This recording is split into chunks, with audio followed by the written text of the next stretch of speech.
A major debate is reopening in Britain as the government moves forward with a revised approach to what was previously known as Islamophobia legislation. Instead of discarding the proposal, it has been rebranded as a law targeting anti-Muslim hatred. Early signs indicate that this version may be pushed with even more political weight behind it.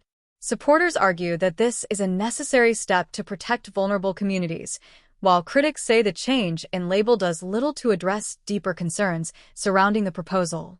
One of the strongest criticisms centers on the question of balance.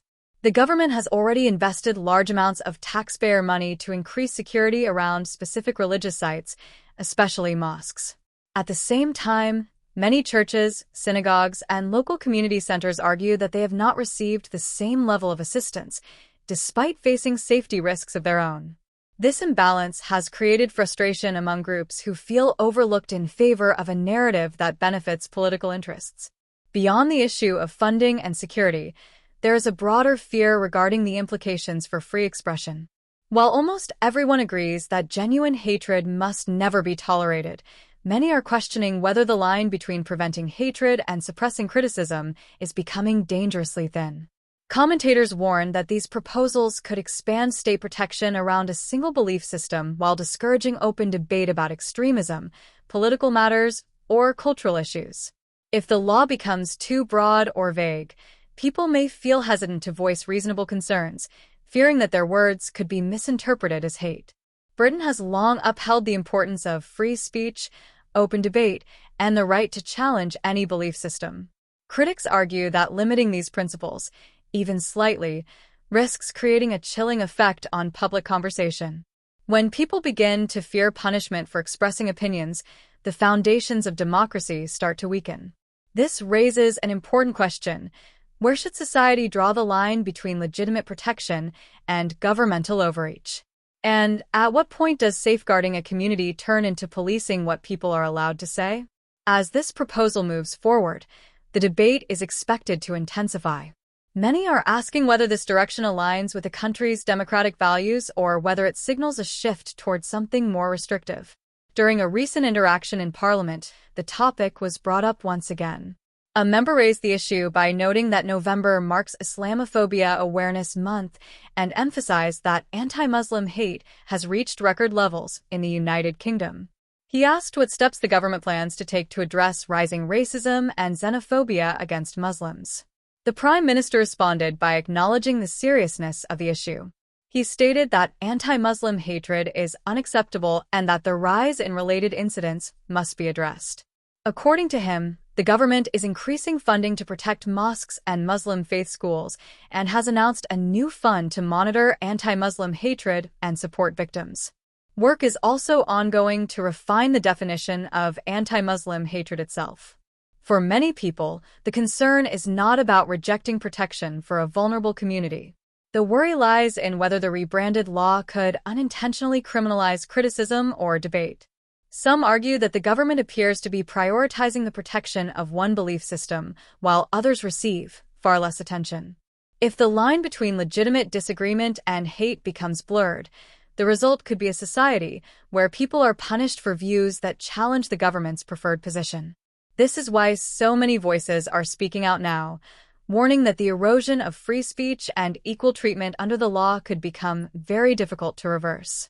In other news, the conversation about Britain's welfare system continues to spark strong reactions. Many experts argue that the country has developed a welfare model that rewards idleness while punishing hard work. Recent leaks ahead of the upcoming budget reveal that welfare spending is expected to rise by 3.8%, adding another £6 billion to the benefits bill. This follows earlier reports that of the 8 million people living on benefits, around 4 million are under no obligation to search for work. Data from the Department for Work and Pensions shows that 2.2 million universal credit claimants are on long-term sick leave, most citing mental health reasons. This figure represents a 7-fold increase since the pandemic, which has worsened what some call a culture of dependency. Between April and June of this year, nearly 3.4 million people born outside the UK were receiving various types of benefits, including housing support, disability allowance, child benefits, pension-related payments, and carer allowances. Many analysts argue that this growing culture of dependency is unsustainable. Government figures reveal that welfare spending, excluding pensions, amounted to £137.4 billion in 2024 to 25 and is projected to rise to £141.2 billion next year. This increase is expected to pressure working families even further. Even though inflation has slightly decreased, essential living costs such as food, electricity, gas, clothing, and transportation continue to rise faster than wages. Lower-income working households are now spending a much larger share of their income on basic needs, leading to what many call a comfort crunch. Some people working part-time are living on a negative budget, meaning they simply cannot cover their expenses despite being employed.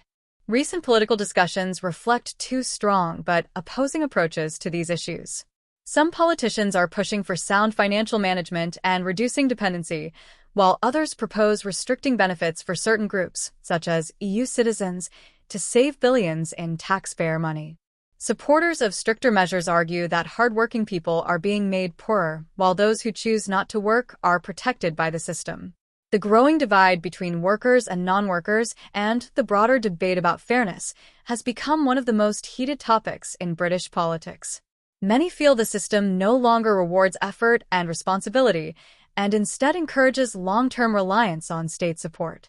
This entire debate raises difficult but necessary questions. How should the government balance compassion with responsibility? Which communities should receive priority for protection and support? And how far should the state go in regulating speech, welfare, and public behavior? You can now use the script as needed.